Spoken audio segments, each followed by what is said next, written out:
Okay, let's get one thing straight. I think the last couple of videos that I made have been a bit depressing and sad. A bit sad. So I thought this video is not going to be depressing and sad. It's going to be happy and, I guess, informative. Because this video is going to be about, if you can't already see, by the title up there, I believe, how to handle your first flight. Okay, I am a world-class traveler. Well, apparently, I am a world-class traveler. I've traveled to several different countries and places, and I guess you could say I kind of got the gist of flying. I've flown so many times, which is why I feel like right now I have an obligation to share my wisdom of my hundreds of flights with you on YouTube, because we're friends.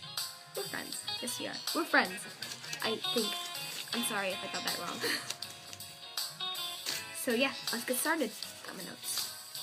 So first of all, pre-traveling, and this is before you've gotten to the airport, before you maybe even before you book the tickets, if you're still thinking about it. Now, a lot of first flyers that I know have been, or at least people that even haven't flown, they'd be worried about crashing. And I can assure you, your plane will not crash. I mean, at least I'm pretty sure your plane, it's extremely rare that your plane will actually ever crash. I mean, look at some statistics on the internet. It's not likely whatsoever. It's more likely that you get into a car crash than the plane crash. And I'm sorry if I just steered you away from driving, but that's the truth. And if you are nervous, you could write in a diary or talk to your friends. I mean, that's what I would do. It does help. It does help a very lot. And then let's move on to when you're waiting around. So when you're waiting around, you can do lots of things to kind of pass the time and until actual boarding time. Just make sure that you always check to see when boarding time is and what time it is now, so that you don't actually get late to your plane. Because if you do, you don't want that. You don't want to miss your flight. I don't think you will not miss your flight, but you could. It's a possibility. So when you are waiting around, you can go shopping. A lot of airports, at least all airports pretty much, have shopping centers that you can go in, and a lot of shopping centers and airports also have stores that you might already know, like something like really simple like Claire's. I know, but yeah, some stores have their stores.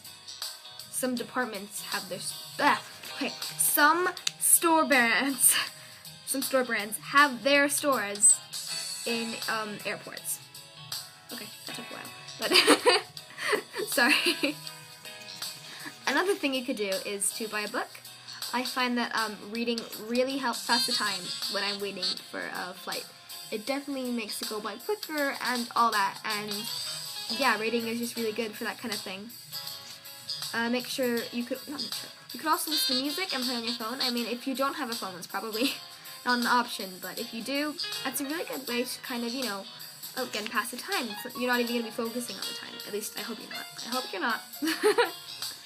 And then, another thing you could do is you could go to a cafe and have some coffee or tea that'll really help pass the time, because you don't want to drink super fast. You don't want to be you could just sip a little bit. I ran out of tea, so I can't use this one. So, and then you could also, as weird as it sounds, you can interact with the people next to you. It's pretty cool to see where people are from, because usually at an airport there are people of a bunch of different ethnicities from a bunch of different countries that have a whole story, a life story, and a bunch of different experiences, and it's really cool to learn about other people and what they've been in their life. They might have a really cool life story, and you don't want to miss out on something like that. Although I have to admit, I personally never do this one, because I'm 13, and that would be quite creepy if I just went up to a stranger and went, "Hi, I'm Anna, what's your name?" But don't do that. Don't just go up to someone and say, "Hi, I'm this person, what's your name?" Because that would be very creepy. Anyways, next would be when you're taking flight, when you're actually leaving off the ground. Leaving off the ground. My arm looks bigger than I know, but no.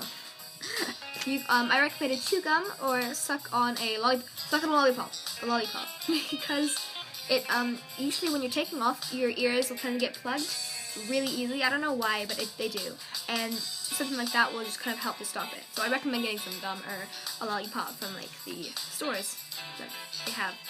The next thing I would recommend is to look out your window when you're taking flight, because it actually is, I hope you have a window seat, it's really, really, really cool to look out your window and see yourself taking off and flying, because it's just amazing. You can see yourself literally flying off the ground, and I just find it so cool to look at. You could take a picture of it, and whatever you want. You can take a video, a picture, and if you get worried about, crashing or something like that, don't get worried and just don't focus on it. Try and focus on something else. And then once you've taken flight, it's kind of boring when you're in the air, so you're going to want something to entertain you. What I recommend to do is to read and write, kind of, like maybe write a list or something, or read the book that you got in the shopping center if you did get a book, or just read any book, because that really helps, again, pass the time. But I definitely don't recommend doing this for one long period of time. I recommend putting it in between intervals, because if you do it for a long period of time, you could get nauseous really easily, and you don't want to get nauseous on a plane, because that'll just be, I don't even know if they have barf bags on a plane, do they? Like, if they do, if they do, post it in the comment, because I'm too lazy to Google that stuff. But, yeah, you could just put it in little periods of time instead. Space it out, what I mean.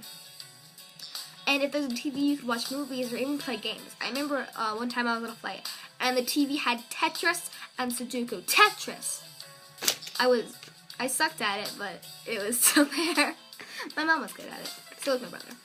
Anyways, again, you could also play on your phone and listen to music as long as your phone was on airplane mode. Because, you need your phone or any kind of tablet device to be on airplane mode as long as you have it. That's good. And again, you can socialize. Like I said before, just go back there if you want a brief introduction again. Not introduction. If you want a brief summary of that again. And this is for food and drinks and health and stuff like that, because that'll be kind of important on a plane. You always want to stay hydrated, so I recommend getting as much water as you can. Sometimes if the flight attendants go by, you can just ask them, excuse me, can I have water, something like that, and they'll be like, oh yeah, sure, really happy to help you. The flight attendants on planes are always amazing. At least I find that, they're always so sweet. And then you could also bring a snack if you if you think you're gonna get hungry, because there is quite an interval between food and stuff on a plane. There is one very long space. I don't know when. It's usually after dinner. Maybe it's just because I stay up late. I don't know why. You should get a snack, like a granola bar, something like that, from the airport. Yeah, from the airport. I am losing track of my words very easily, and I think that's because I'm rushing. But I need to rush because I need to sleep, because it's midnight. Well, it's not midnight, but it's really, really late. It's almost gonna be midnight. And you also if you don't want airplane food, or you're kind of worried about the meal's gonna be okay, or the meal's gonna be bad or good or what. You could also buy your own meal at the airport.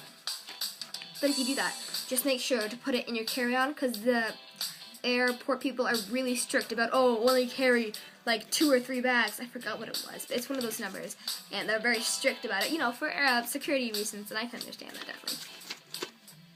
The next thing you are going to want is to bring hand wipes, because the plane's really dirty, and if you bring hand wipes, it'll really help stop the flow of germs as easily, so germs won't be able to get into your system easy. Try and get the antibacterial ones. I think they work the best. And also move your legs. This is very important if you're sitting down for long periods of time. You're definitely going to want your legs to be moving and keep the blood flowing, basically. The blood flowing is one of the most important parts of flying, is what I would think. Not what I would say. And then of course, you're also going to be worried about sleep. Now, when you're sleeping, you're going to want to try and find a comfy position, because I know that's going to be really, really hard to try and find a comfy position on a plane. Ugh. But it's worth it, because a good night's sleep is better than anything, especially when you're in a plane. And once you get to sleep, you're not going to be waking up very often. At least I don't think you will. Then try and, obviously have blankets and pillows. I recommend bringing some in your carry-on, because the ones on the plane are very, thin and not scratchy, but they're just, very thin and stuff. They're not very good. And only recline, it's very important, only recline when the person behind you has gone to the bathroom or something, or especially if there's not a person behind you. That's very lucky. Just try not to let them know that you recline, because that's very rude. But you might have to, if you're really tired. Another thing is to stare out the window. This helps me go to sleep because it's really relaxing. Just, see outside and see yourself flying above the clouds, whee, and all that stuff. But it helps, I think. At least I think it helps. I don't know if you would think it helps, but I think it helps quite a lot. And then also you can make a relaxing playlist on Spotify or something. That'll help you kind of fall asleep. And another important thing is to not fall asleep with a movie paused. I've done this, and don't do it. It's bad. And then post-flight, this will be the most boring part of the whole trip. Whether you're a kid, whether you're an adult, it's boring, and you're going to be waiting for, I don't know, whatever you have, like a rental car, just try and get your bags, and this is the part where you can clean up. And what I mean by that is to go into the bathroom and brush your teeth or brush your hair, maybe use like a wisp if you don't want to actually brush your teeth, but just clean up, because you're going to be dirty. No matter if you're a freaking bar of soap, you will be dirty. It's a plane. And, well, yeah, that's about it. So I hope you will enjoy your flight if you are taking one very soon. And I hope this video helped, and I hope you got something positive from it that'll help you. And yeah, I hope you guys enjoy your flight. If you're flying, you're going to be fine. You're going to be the best passenger on that whole plane because you're awesome and you're cool. I'm sorry. But yes, and yep, hope you enjoyed. Okay, bye!